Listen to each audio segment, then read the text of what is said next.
Hello बच्चों, तो next हमारा टॉपिक है आइडियल गैस इक्वेशन। ये आइडियल गैस इक्वेशन को डिराइव करने का कहाँ से ये दिमाग में आया कि आइडियल गैस इक्वेशन को भी डिराइव किया जा सकता है, आइडियल गैस इक्वेशन को भी फाइंड आउट किया जा सकता है। तो ये आइडिया आया जो हमने पहले बॉयल्स लॉ और चार्ल्स लॉ पढ़े थे। जैसे कि आपको पता है बॉयल्स लॉ में हमने पढ़ा था volume is inversely proportional to pressure, मतलब प्रेशर का इफ़ेक्ट पड़ता है वॉल्यूम के ऊपर, ठीक है, एट कांस्टेंट टेम्परेचर। ठीक है, बॉयल्स लॉ के अकॉर्डिंग ये था। अब चार्ल्स लॉ के अकॉर्डिंग क्या था, ये मैंने सारा आपको पहले पढ़ा दिए लॉज। चार्ल्स लॉ के अकॉर्डिंग क्या था, volume is directly proportional to temperature, volume का इफ़ेक्ट पड़ता है टेम्परेचर के ऊपर एट कांस्टेंट प्रेशर। ठीक है, तो इन इक्वेशन को ध्यान में रखते हुए एक इक्वेशन डिराइव की गई। उसमें ये पाया गया कि अगर हम प्रेशर और टेम्परेचर के ऊपर साइमल्टेनियसली वॉल्यूम का इफ़ेक्ट भी पड़ेगा। ठीक है, पहले तो अलग अलग किया था कि प्रेशर का वॉल्यूम के ऊपर इफ़ेक्ट पड़ रहा है, टेम्परेचर का वॉल्यूम के ऊपर इफ़ेक्ट पड़ रहा है, पर ये साइमल्टेनियसली भी तो हो सकते हैं एक साथ। प्रेशर और टेम्परेचर का इफ़ेक्ट वॉल्यूम के ऊपर भी तो हो सकता है। तो यहाँ से आई फिर आइडियल गैस इक्वेशन। ठीक है, ideal gas equation, ideal gas equation था। इसकी स्टेटमेंट क्या है, द इक्वेशन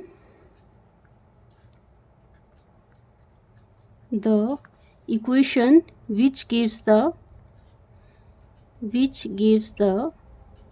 simultaneously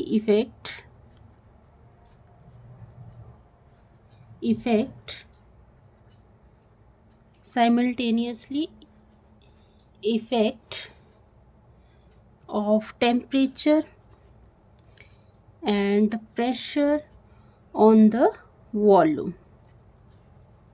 ठीक है, volume of a gas is known as ideal gas equation. इसी को क्या बोला गया, आइडियल गैस इक्वेशन। ठीक है, आई होप आपको समझ आई होगी ये statement.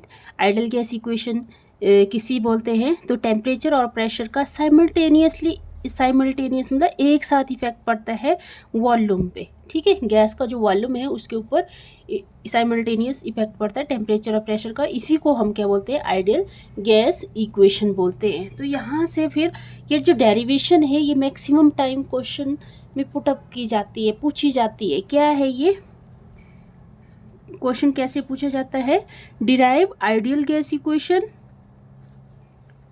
Ideal gas equation, derive ideal gas equation from different gas laws, from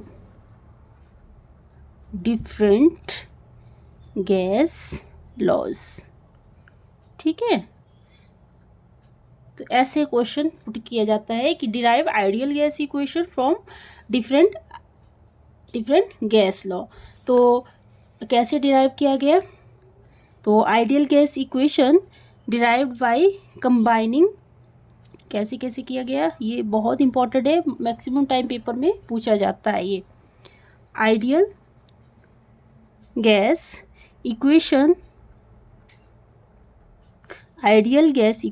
can be derived by combining the following gas laws। ठीक है, combining the following gas law कौन कौन थे, फर्स्ट बॉयल्स लॉ, ठीक है, Boyle's law, second Charles law और third Avogadro's law. Avogadro law, ठीक है। बॉयल्स लॉ, चार्ल्स लॉ और एवोगैड्रो लॉ, इन तीनों लॉ को मिला के क्या बनाया गया, आइडियल गैस इक्वेशन बनाई गई, ठीक है। अकॉर्डिंग टू बॉयल्स लॉ, अभी बताया मैंने, according to Boyle's law, Boyle's law के अकॉर्डिंग क्या था, volume is inversely proportional to pressure. Volume क्या था, इन्वर्सली प्रोपोर्शनल था प्रेशर, मतलब अगर वॉल्यूम बढ़ता है तो प्रेशर कम होता है, किसके ऊपर, एट कांस्टेंट टेम्परेचर, ठीक है। इसमें टेम्परेचर क्या है, कांस्टेंट है, इसको हम इक्वेशन नंबर 1 दे देंगे। दूसरा है हमारा according to Charles law, Charles law, according to Charles law, Charles law के अकॉर्डिंग क्या है, volume is directly proportional to temperature. Volume क्या है, टेम्परेचर के प्रोपोर्शनल है, मतलब वॉल्यूम बढ़ेगा तो टेम्परेचर भी बढ़ेगा, अगर वॉल्यूम कम होगा तो टेम्परेचर भी क्या होगा, कम होगा। एट कांस्टेंट प्रेशर, प्रेशर क्या है इसमें, कांस्टेंट, ठीक है। इसको नंबर 1 इक्वेशन दे देंगे हम। फिर है according to Avogadro's law, according to Avogadro's law, according to Avogadro's law क्या था, volume is directly proportional to n, n क्या है इसमें, एन क्या था इसमें, नंबर ऑफ मोल्स था, ये मैंने कल पढ़ाया था आपको, ठीक है। तो इसमें क्या रहता है कांस्टेंट, टेम्परेचर और प्रेशर दोनों इसमें क्या रहते हैं, कांस्टेंट रहते हैं, ठीक है। इसको नंबर हम इक्वेशन नंबर 3 डाल देंगे। अब हम क्या करेंगे, इन तीनों इक्वेशन को कंबाइन कर लेंगे, कंबाइनिंग इक्वेशन नंबर 1, 2 एंड 3। इन तीनों इक्वेशन को जब हम कंबाइन करेंगे तो क्या बन जाएगा, V is directly proportional to n T over P, ठीक है। तो क्या बन गया ये, PV directly proportional to NT, ठीक है। और PV अब डायरेक्टली प्रोपोर्शनल का जब साइन हटाएंगे तो क्या बन जाएगा, साइन हटाएंगे, प्रोपोर्शनलिटी साइन आ जाएगा यहाँ पे मान लो आपका आ गया R और ये T और ये आ गया N, ठीक है। तो क्या आ गया, PV is equal to NRT, ठीक है, PV is equal to NRT, इसको नंबर हम 4 डाल देंगे और इसी इक्वेशन को क्या बोलेंगे हम, आइडियल गैस इक्वेशन बोलेंगे, ठीक है।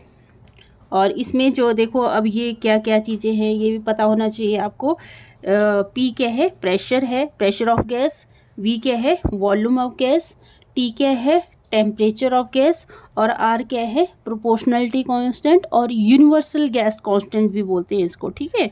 R को क्या बोलते हैं, यूनिवर्सल गैस कांस्टेंट,